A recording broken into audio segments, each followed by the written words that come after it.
Right, so the play Mariah Cooks made snapped that losing streak. It was exciting to watch, even on television. Yeah. Describe what that means to the program, given the way conference Yeah, play is I shaking mean,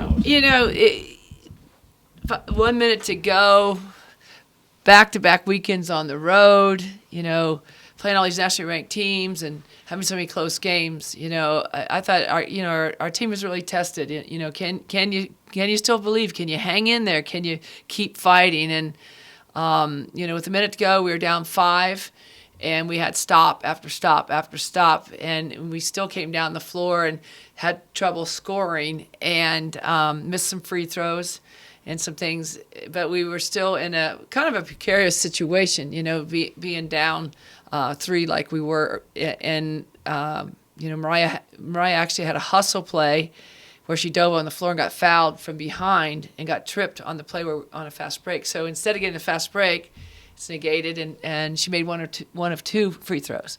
Then we went back to pressure in the basketball, got the ball going all over the place. Arizona had to use a timeout. They got it in on the side. They still struggled against our sideline pressure.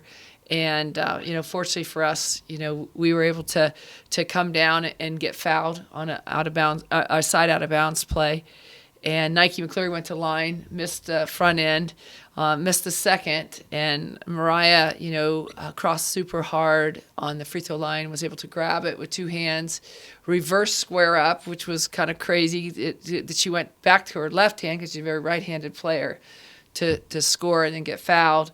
Immediately went to the line and just with all the calmness in the world shot the free throw to win the game, and pretty much there were 3 seconds left, and Arizona didn't get a good look.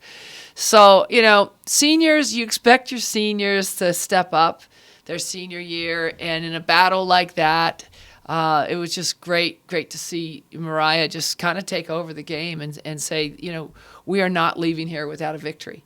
And that's exactly what happened. So it was great. I think we felt a lot of relief that we finally broke the streak of losing so many games. We know that we've improved a lot each game, and we haven't been always rewarded with the victory. So, kudos to our kids for hanging in there and keep believing and keep improving to kind of steal one on the road, if you will. Speaking of improvement, the way the team struggled almost to take advantage of the ASU turnovers the defense forced, do you feel that the offense improved in that area against Arizona on Sunday? Yes, that was definitely a part of the conversation that we had the next day about just getting our confidence back and getting some rhythm back about what we're doing on both ends of the floor, but especially offensively. We had a very good practice, and there was extreme carryover from that on the floor, on Sunday, in Tucson. And having played Utah and Colorado 7 weeks ago already, is Yeah. there anything that stands out from your first meeting with either team?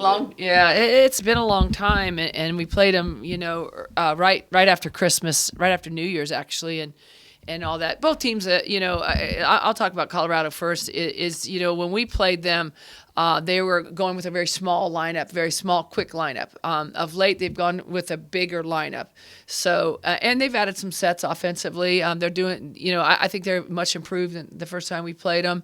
They had, a 20-plus win the other night against Cal at home on their senior night. So they're a much improved team. They're running a few more sets offensively than what we've seen, and I think their front line is really, is playing very well as their guards.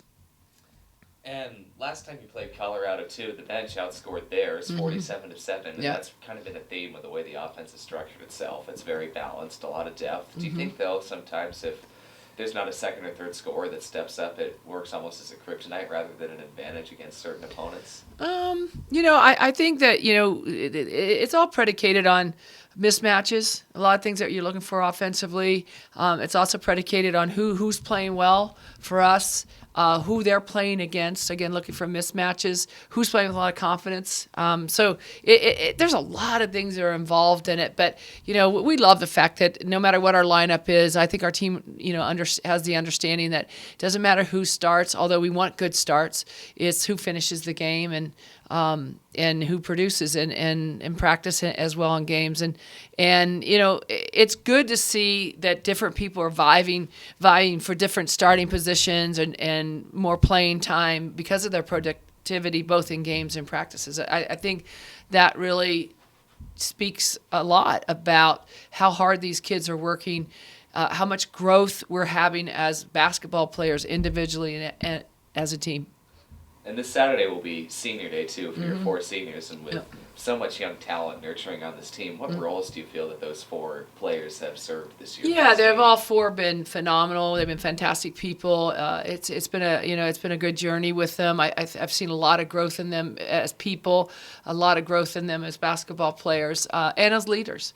And they're all a little bit different in the way that they lead, and that's good. I think that combination from the 4 of them has been effective for the rest of their 10 teammates. Not everybody responds to in-your-face, vocal, leadership. Some of them need more of the pat on the back and kind of massage them from behind. Just kind of bring them along and stuff. So our team's been exposed to a variety of different leadership skills by all 4, and I know we've benefited greatly because of that. And last question for me. So thinking back to when you took over this program back in 2007, and there were only 7 eligible players to practice. Yeah. But these 4 seniors, they came in when the rebuilding process was still underway, and they stuck it out and really did a lot to help grow this program to where it is now. What legacy do you think they're going to leave on? Well, yeah, they've got a great legacy because they've led this team so far to 2 postseasons, and that's something that hadn't been done in a decade or so here.